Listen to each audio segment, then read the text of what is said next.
Welcome all. We continue with our clinical governance module, and today's topic is going to be very important from the examination point of view. There may be one or two SBS from this particular topic, so please listen to the topic well till the end.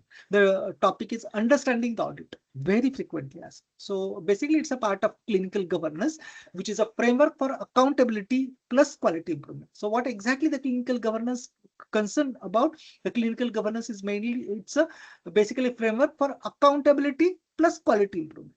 We should understand the difference between the audit and research. When we perform the audit and when we perform the research, and what is the difference between the two? So what is the aim of the audit and aim of the research? In audit ensures that right thing is done, okay, while research discovers the right thing to do. So when it is we are working out what to do, which right thing to do, it is a research, while audit ensures that right thing is done. And in audit you have a predefined standard. Okay, so in audit you always compare with a national standard or some specific standard, maybe national international standard which is there. So there is a predefined standard which is already available, while in research there is no predefined standard. Okay, as far as outcome is concerned, audit improves the practice, while in research it generates the new knowledge. And for audit, usually ethics approval not required, while research it is always required. Okay, but when you are publishing as a research, the audit may require the ethics, but so generally it is not required in audit. Okay, so basically audit ensures the right things to be done, while research discovers the right thing to do. Okay, and standards are available beforehand in audit, while there are no predefined standards in the research. So when there is no consensus about a practice, you go for research. When there is a consensus but there is a poor compliance, you go for the audit. Okay, so if no predefined standard, then we will go for the research. If there is a predefined standard which is available and we are comparing with the standard, then we are performing the audit. I hope this is very clear now, the research and the audit. Okay, so audit is about the process adherence. It is about the process adherence. So especially useful when the best practice is known. For example, surgical technique standardization. Maybe we are talking about, say, wound infection or suturing of the wound or dressing of the wound. Okay, so surgical technique standardization, when we are talking about, when there are certain guidelines which are available and we are comparing with the particular standard, with the particular criteria we are using. Okay, so that is what is the audit. Okay, so audit is a statutory requirement. So audit is mandatory in the NHS department. The purpose is to set the standards, improve the performance, and achieve the clinical excellence. And audit is not only educational, it does not have only educational purpose, but it is a organizationally enforced quality assurance, because NHS expects you to conduct the audits in the department. So it is a organizationally enforced quality assurance. Okay, so what exactly, how the RCOG or the NICE defines this clinical audit? So clinical audit is a quality improvement process. It involves the systemic review of the care, compare it against the explicit clinical. It means implementation of the change, and then there is a re-audit to confirm the improvement. So these are the 4 different steps for this audit. Okay, audit cycle we will definitely see, but when we talk about the definition of the audit, it is a quality improvement process in which there is a systematic review of the care against the explicit criteria, and then there is an implementation of the change, and then there is a re-audit to confirm the improvement. Okay, so what you can audit, basically you can audit the structure, you can audit the process, you can audit the outcome, but it is best for the process. So when you are auditing a process, that is the best thing. Okay, but it can be applied to certain limitations.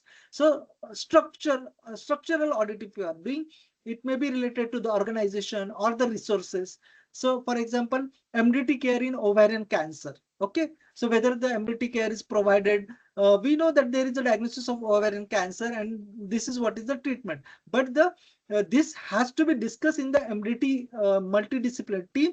The plan of action should be formulated and then it is to be executed. Okay, so advantage is that it is easy to assess. but limitation is that it doesn't reflect the care quality directly. So when you have only the structure or only the resources, that presence of that doesn't mean that the patient is getting the quality. So it doesn't reflect the care quality directly.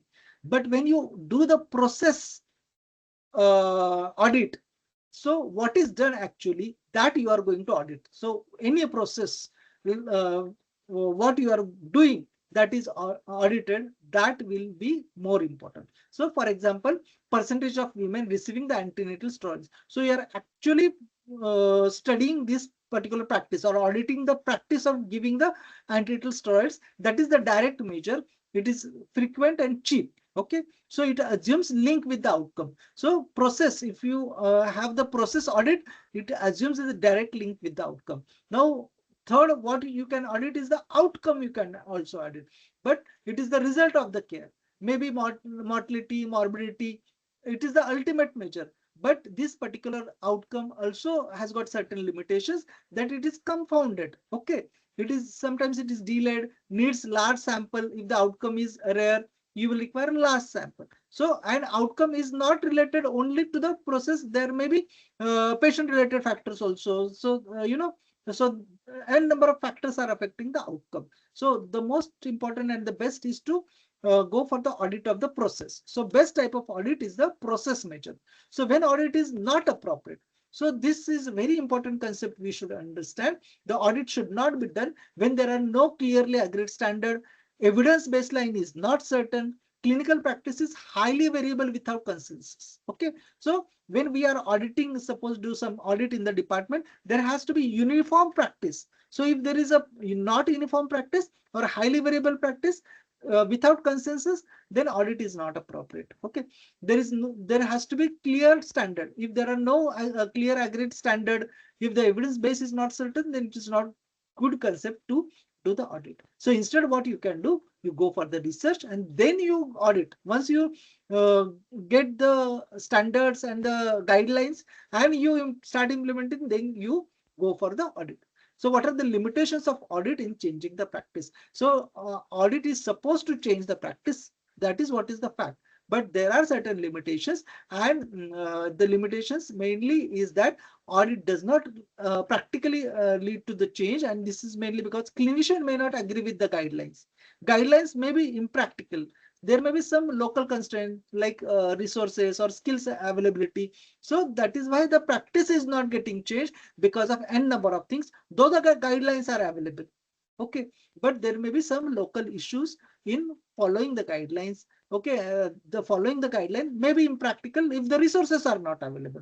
So this is what is the limitation in changing the practice. Okay, so audit test the compliance but not the validity of the guideline. Okay, so whether whatever the guideline you have, whether you are following or not, that will be tested by the compliance, and it will not test the validity of the guideline. Okay, now there is a outcome measure limitation. We have discussed what you can audit. You can audit the process, you can audit the outcome, you can audit the structure also. Best way is to audit the process. And when you audit the outcome, there are certain limitations, because outcome is not a direct measure of care. It is also influenced by the disease severity, comorbidity, socioeconomic factors. Then it requires case mix adjustment. Okay, there are certain rare events. So if the events are rare, you will require a large sample, and sometimes the outcome is delayed. So that is why for the outcome, it is not good for the audit. But certain outcomes, definitely you can go for the audit, especially the confidential inquiries like a maternal death, stillbirth, perioperative deaths, where only adverse outcomes are reported. You still can go ahead with the audit. Okay. So basically, what are the steps of the audit cycle, and what are the 5 important steps of the audit cycle? That this you should know, because there can be SBA which is asked on this. So the first step is to select the topic. Second, set the standard. That is the criteria and the target you need to select. Third is collect the data. Fourth, implement the change. And next is a re-audit, closing the loop. So always remember the last step. This is very important step. The audit, you have to close the loop of the audit by doing the re-audit. Okay. So once you start with the audit, you have to end the audit with the re-audit, closing the loop. Okay. So first you will select the topic on which you want to work. Then you will identify the standard, whatever the national standards are there or international standard with which you are going to compare. So what are the set criteria or what is the target that you are going to identify? Then you will collect the data. Your event will be collection of the data, analyzing the data, coming to conclusion why this is happening, why this is not happening, that you will come to know. And then you need to implement the change, that is the step 4. And once you implement the change, you have to do the re-audit also, that is the closure of the loop. Okay, so audit is incomplete without the re-audit. So this is the most important thing. Same cycle is explained here. What are we trying to achieve? So here we are selecting the topic. Okay, what are we trying to achieve? Are we achieving it? So what is the standard with which we are comparing? Okay, so we will set the standard. Okay, next, why are we not achieving it? So analysis here is involved. Okay, then doing something to make things better. Okay, then you carry out the change. And have we made the things better? So here, this particular change, you have to put it for the re-auditing. Okay, so this is what is the audit cycle. Okay, so the steps of the audit cycle: selecting the topic, selecting the standard, collecting the data, implement the change, and then go for the re-audit. So these are the 5 steps of the cycle of the audit. So selection of the topic. So what you will select the priority areas such as high mortality, morbidity, or common conditions which are more frequently happening. Then high resource use. Okay, maybe related to the bed occupancy. Okay, because sometimes there can be high bed occupancy, shortage of beds, or sometimes there can be low bed occupancy. Then you will work on the audit and you will come to know what can be done to minimize the duration of the hospitalization so that the bed occupancy will be appropriate. There will not be any shortage of the beds. Sometimes you will come to know if there is a less occupancy, why the less occupancy is there, whether there is a less awareness in the community regarding this particular illness, then what to do.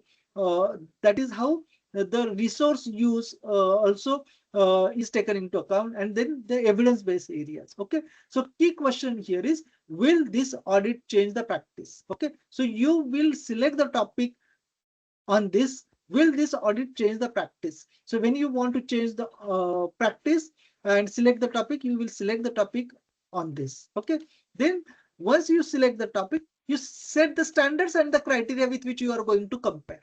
Okay, so what are the standards and the criteria? So review criteria, these are the statements which are used to assess the care, and they must be evidence-based, measurable, clinically important. Okay, so for example, like cesarean section, the criteria will be whether the thromboprophylaxis is given or not. Abortion, whether the infection screening is done or not. Dysfunctional uterine bleeding, whether we are offering the ablation before the hysterectomy or not. So these are the criteria which you are going to use. Now there is a difference in the standard versus criteria.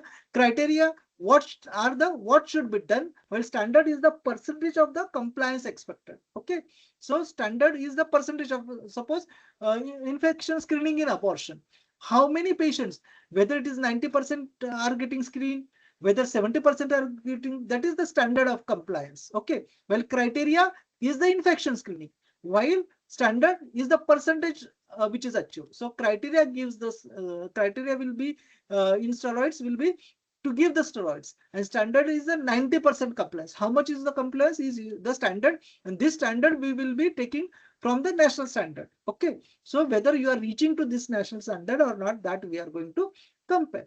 Then this is what is the benchmarking. So you will compare the performance with the national data or the other units. So this helps to avoid unrealistically low target or unrealistically high target. So you should not have unrealistically low target also. You should not have unrealistically high targets, because the audit will be replicated in the other. So when you are at par with the national standards, that is always advisable. Okay, so the most important from the examination point of view is this particular principle. Always there will be some question on this, that is the Caldicott principle. Okay, so this Caldicott principle talks about the confidentiality. So it is rules to ensure the confidential, minimal, and lawful use of patient identifiable data during activities like audit. So this Caldicott principle talks about the confidential, minimal, and lawful use of patient identifiable data during activities like audit. So there are six principles of uh, involved in the Caldicotts. So first is always justify the purpose. Okay, why we need the data. Okay, so there has to be clear reason for using the data. We need the data to audit cesarean section thromboprophylaxis rates. Okay, so that is what is the justification for the purpose. Why we need the data? Suppose you are carrying out the audit of C-section patients for thromboprophylaxis. We need the data to audit the cesarean section thromboprophylaxis rate. Okay, so this is what is the reason. Don't use identifiable data unless necessary. So you will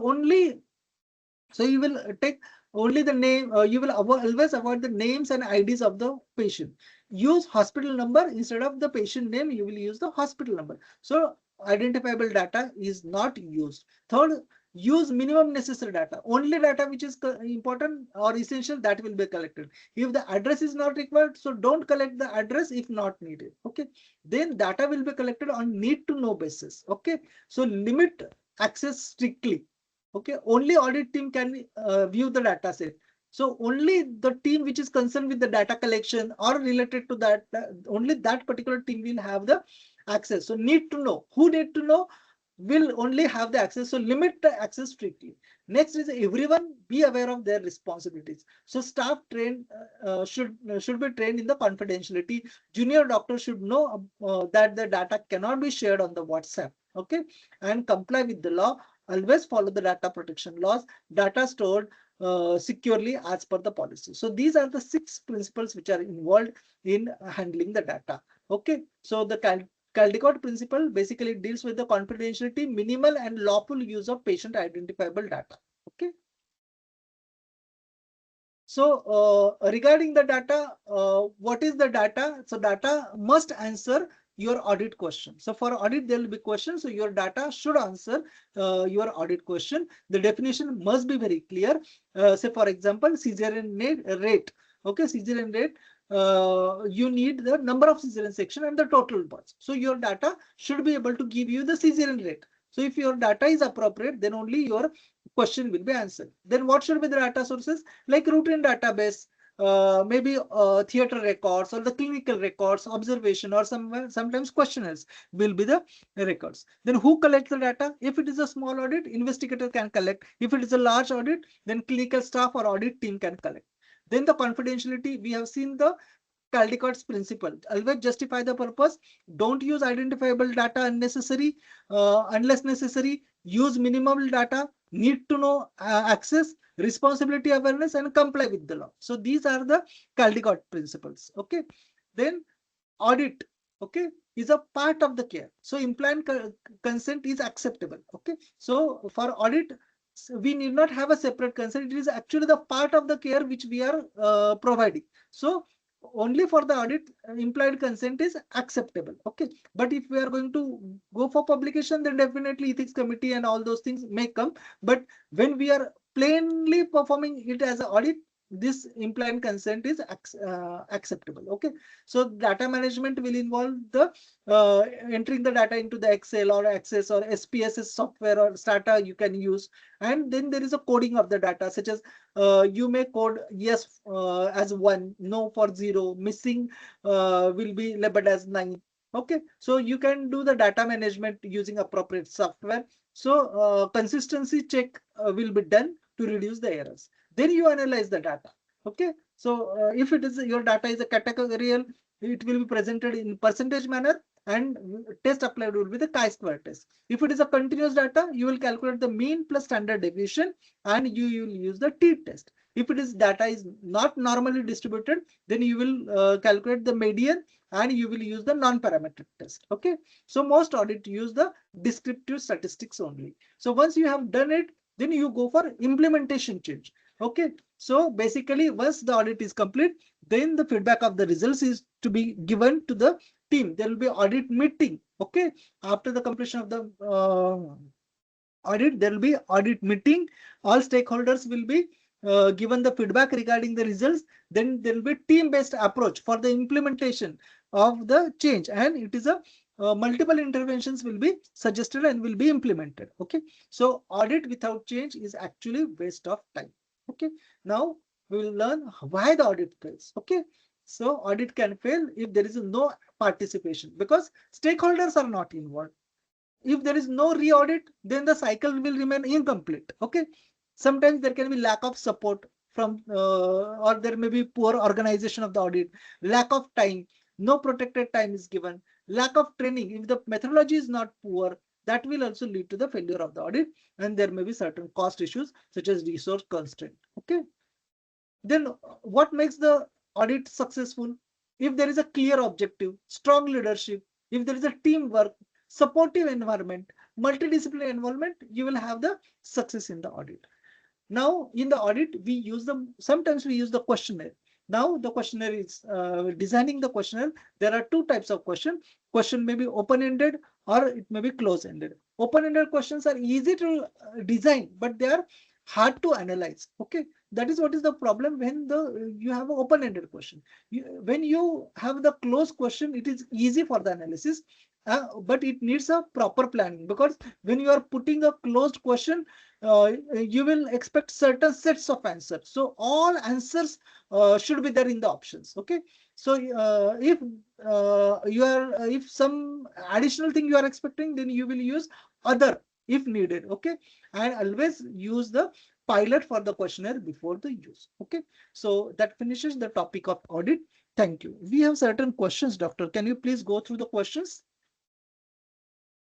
Yes, sir. Which of the following best defines clinical audit?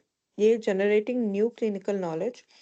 B. Comparing practice against standards. C. Testing hypothesis.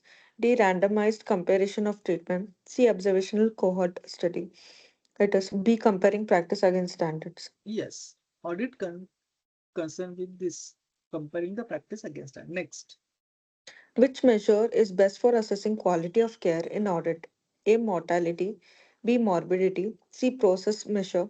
D. Patient satisfaction. E. Cost. It is C. Process measure.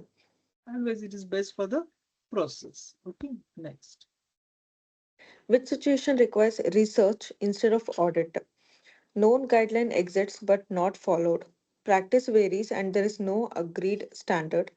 Need to improve the compliance. Re-audit is required. Benchmarking needed. B. Practice varies and no, there is no agreed standard. B. Yes. Yes. Option B. Okay. Which Next. which step completes the audit cycle? A. Data collection. B. Standard setting. C. Feedback. D. Re-audit. E. Benchmarking. It is D. Re-audit. So always you have to complete the close the loop of the audit. Okay. By re-auditing. Next. Yes. Hospital measures percentage of women receiving antenatal steroids. This is A. Structure. B. Process. C. Outcome. D. Benchmarking. E. Research. It is B. Process. Yes. Next.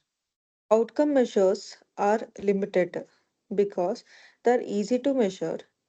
They occur frequently. They directly reflect care quality. They're influenced by multiple factors. E. They require small samples.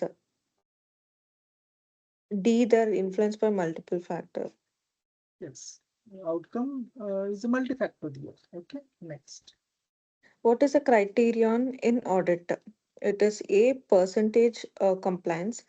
B. Target level. C. Statement of care. D. Data variable. E. Statistical test. It is C. Statement of care. C. Statement of care.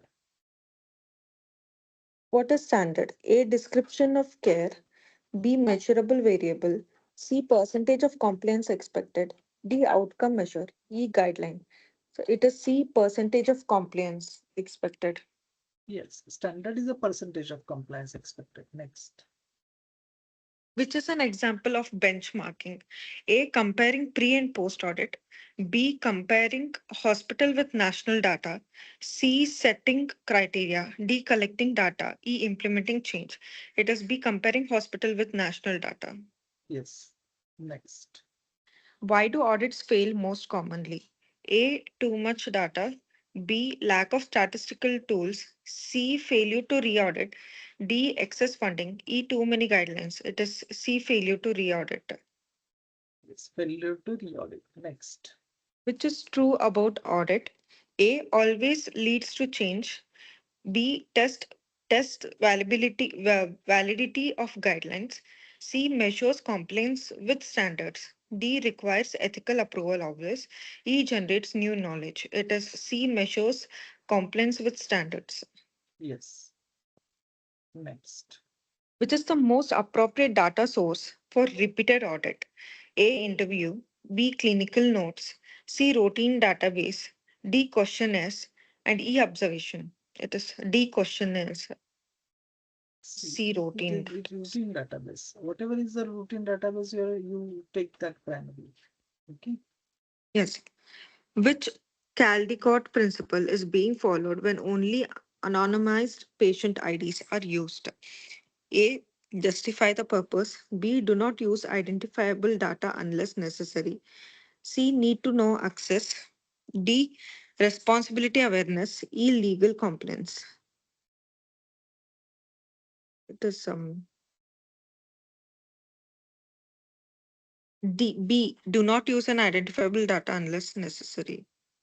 Yes, that is the principle which is followed. Do not use identifiable data unless necessary. Next. An audit collects patient's name unnecessarily. Which principle is violated? A. Justify purpose. B. Minimum necessary data. C. Need to know. D. Responsibility. E. Law compliance. It is B. Minimum necessary data. Caldicott. Caldicott. Yes. A Next. team agrees guideline exists, but practice varies. Best next step. A. RCT. B. Case control study. C. Audit. D. Cohort study. E. Meta-analysis. So from the examination point of view, audit is a compliance check. Research, when there is an uncertainty and we need to resolve it, go for the research. Then process measure is always better than the outcome. Okay, because outcome is a multifactorial. Okay, re-audit is always mandatory. Caldicott concerns about the confidentiality backbone is deals with the Caldicott. Okay, then audit improves the care using the standards. Then best measure is a process. Audit cycle must be closed. Criteria is not same as the standard. Okay, standard is the compliance, percentage of compliance which is achieved. Then outcome measures may be confounded by multiple things. Then Caldicott, we have already seen it is a deals with the confidentiality issues. Benchmarking is a comparison tool. Audit is a compliance tool. Research is a knowledge generator. If there is no agreement, research is the first. Okay, agreement but variation, audit. Here the agreement but variation, then go for audit. Okay, so audit failure is not always a clinician's fault. Audit will answer, are we doing what we said? Okay, so from examination point of view, there are no predefined standard, then go for research. No re-audit, it is an incomplete audit. Best audit parameter is the process. Mortality rate is affected by case mix, and audit needs multidisciplinary involvement. Okay. So that finishes the topic of audit today. Thank you. So there are guidelines which are existing, but the practice is varying. So next will be the best. Here the option